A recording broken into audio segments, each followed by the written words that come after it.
Right, with me I have the coach of Canada's cricket team, Michael Dighton. Michael, you're here now for our Intercontinental Cup tournament, and Namibia won that quite easily in the end by 8 wickets. What were your thoughts on that game?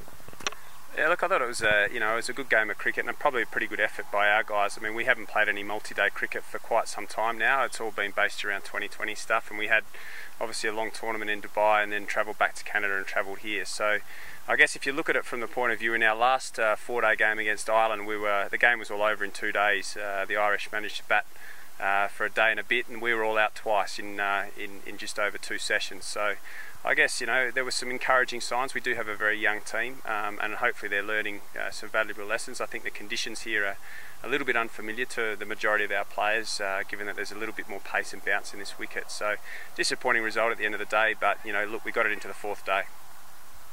Right, and both teams have just come off the 2020 qualifiers in Dubai, with Namibia very unlucky finishing 3rd, just missing out on a place, and Canada finishing 6th. What do you think of that tournament and the performances? Do you think there's merit in getting more teams to qualify for the World Cup?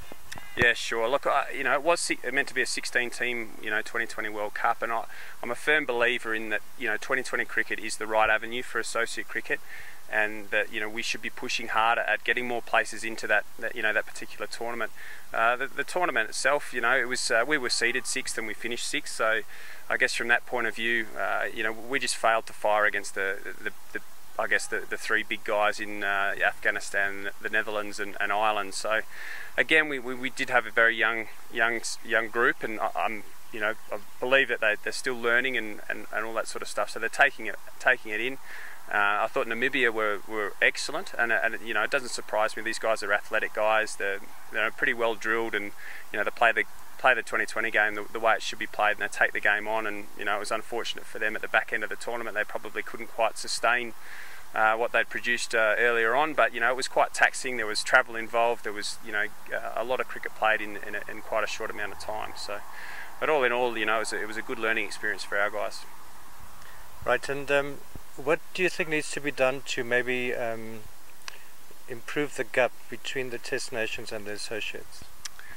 Well, the obvious answer is more cricket against those, more exposure to better levels of cricket and cricket that has a bit of context. So, it's no secret that these guys, the Namibian team, play against South Africa in a domestic competition, and they're getting exposed to good levels of cricket, week in, week out during the summer, and we battle for that.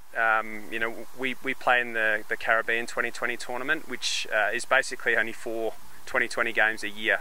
So we really battle to play high quality levels of cricket that have context. So for us to move forward, we need to get involved somewhere. I'm not too sure where it might be. I guess the West Indies would be the obvious choice, but to be playing more consistently and against the better teams, and that's where you learn, and that's how you get better, playing tough cricket.